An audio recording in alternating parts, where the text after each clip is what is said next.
Bonjour à tous les sans-gênes, aujourd'hui on se retrouve pour une nouvelle vidéo et aujourd'hui j'ai voulu faire quelque chose d'assez spécial puisqu'on arrive à Halloween, on est dans le mois d'octobre aujourd'hui. Je voulais vous raconter l'expérience d'une amie. Cette histoire, elle est vraie. La première fois de ma vie sur cette chaîne YouTube, on va raconter de la vérité.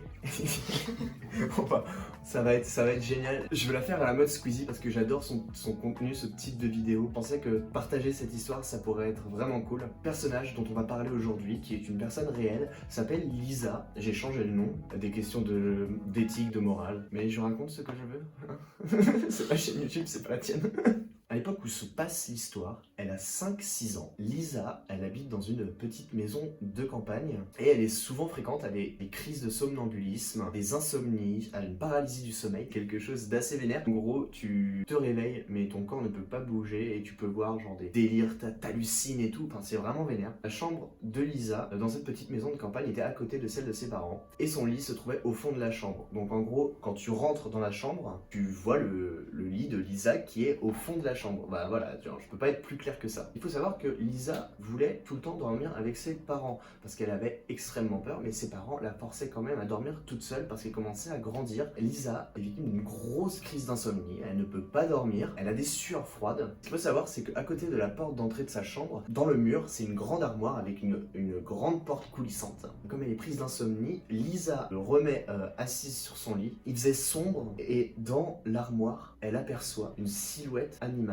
Elle se rend compte que c'est une sorte de loup dont le corps était de face et la tête de profil, avec des yeux qui brillaient. Et là, grosse crise de panique, elle crie, elle s'en va de sa chambre, direct dans la chambre de ses parents, en pleurant, en expliquant ce qui s'est passé. Et ses parents, bien sûr, ne la croient pas. Enfin, comme tout enfant qui se lève, enfin, on va dire que c'est un cauchemar, etc. Mais ça doit être horrible, t'imagines, d'avoir vu quelque chose et que personne ne te croit. Lisa n'arrivera pas à dormir de la nuit. La suite de l'histoire, elle se passe des années et des années et des années après. La famille de Lisa a déménagé dans une autre petite ville campagnarde. Et il faut savoir que sa mère croit beaucoup en tout ce qui est un peu paranormal, les esprits, les âmes. Elle a déjà eu des expériences avec le Ouija par exemple.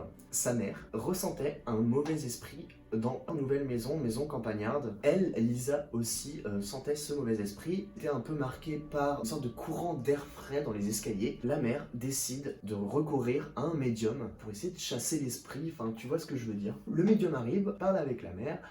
Il fait son blabli, son blablou, il va dire qu'il y a bien un esprit dans la maison, mais que cet esprit n'est pas mauvais. Il devait avoir un lien de famille avec Lisa et sa mère et bah, toute sa famille du coup, comme une sorte d'arrière-grand-parent, mais que cet esprit n'était pas mauvais, mais une sorte de maître de maison qui protégeait un peu la maison. Et du coup, le médium demande à la mère de Lisa de lui montrer une photo de famille. La mère de Lisa va donc montrer une photo avec la sœur de Lisa, Lisa et la mère. Et là, le médium va dire quelque chose à la mère. Et genre, cette histoire, elle est vraie 100%. Votre fille, Lisa, a sûrement dû voir dans son enfance une silhouette animale exactement comme le loup qu'elle a vu pendant qu'elle avait son insomnie. Devinez quelque chose comme ça que personne n'a raconté, qu'elle n'a jamais raconté auparavant.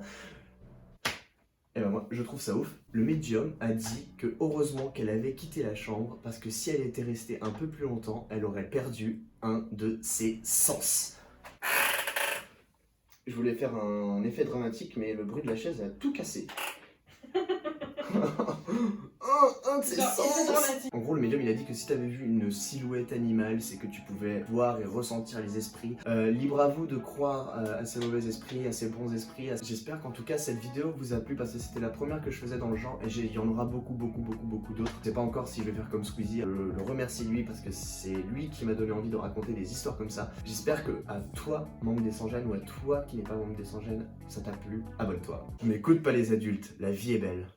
Tchuss. Allez, second poteau Pavard. Benjamin Pavard.